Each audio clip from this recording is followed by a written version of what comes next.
Uh, Good evening, saints of the church. I indicated that I would respond to some who have, requested um, what my thoughts are on issue one. Excuse me. Those of you who were paying attention this past Sunday, the 15th, uh, know that almost all of these issues that we're voting on are political. For me, at least, my opinion is that they serve the political world, which is the world of power, one way or the other. Issue one, to me, is no exception.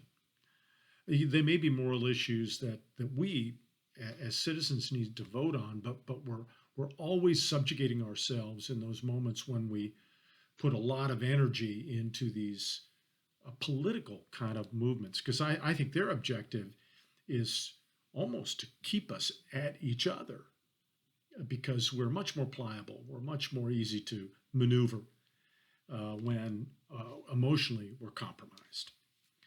But as it relates to this particular issue, the first thing I want to say about any of the issues surrounding abortion, the legislation or issue number one, is to recognize that the two sides of this argument represent two very affirmative values. For me, if you took out this long argument that we've had in politics, a legitimate one, you have on this one side that suggests that there's a great value to life, to unborn life, that in some degree it represents something sacred, and something I think most Americans, again, if you could wipe the slate clean from this battle, would be an affirmative, a very positive statement that most people could agree on. Likewise, the freedom to choose. I think many people would recognize this is a gift given to us by God. And in any way we try to provide for one another, the ability to have freedom. It's just in this particular issue that they clash. And primarily, one of the key reasons is that for me personally, it's hard to determine, and I think this is ultimately something that we human beings can't determine, when does life actually begin?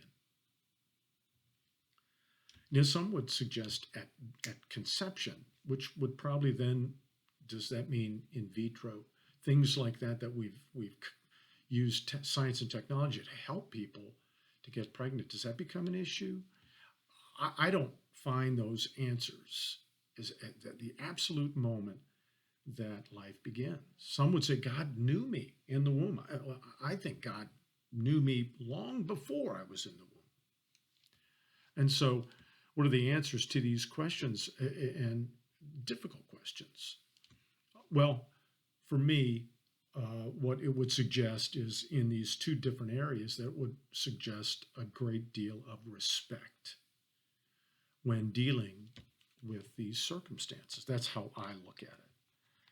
I've said to you at different times in my time here that ultimately I would suggest that this issue requires different solutions. I don't believe the people in power are really looking for solutions, though they're looking for victories. But I'm going to vote against issue one. And my primary reason, I am pro-life, but I'm not an extreme pro-life person. Some of our legislative states have provided for no exceptions, even as it relates to the health of both the unborn child and the mother. And I would say that these are much more nuanced conversations. But issue one, like many, is just far too extreme for me. It seems to just open the door not only for the issue of abortion, but also providing freedom for minors to make choices outside of any kind of parental guidance. And at the end of the day, I look at this issue in a broad context that for many, many years in this country, we have averaged roughly, this is a rough statistic, 3 to 4 million of births a year. In that same time period of around 20 to 30 years, we've averaged about 1 million to 1.5 million abortions a year. And I would say if an abortion takes place, it has to be done with great thought, prayer, and respect. But that particular ratio suggests to me a complete lack of respect for life that I believe God creates. And it's not the exception, it's the norm. And that, in my mind, does have to change. In some degree, maybe it's beginning to. In some degree, maybe the politicians are going to maintain this issue just the way it always has been because it is such a great facilitator of power. So I would suggest to us that this is not the answer. It is clearly not the answer to have an extreme law on the books that produces the opportunity to have such a disrespect for just life in general and even the choices that minors make. If you have some questions, if you have some further clarification that I might have on this for you, you can certainly email me and I'll do my best to respond. Thanks.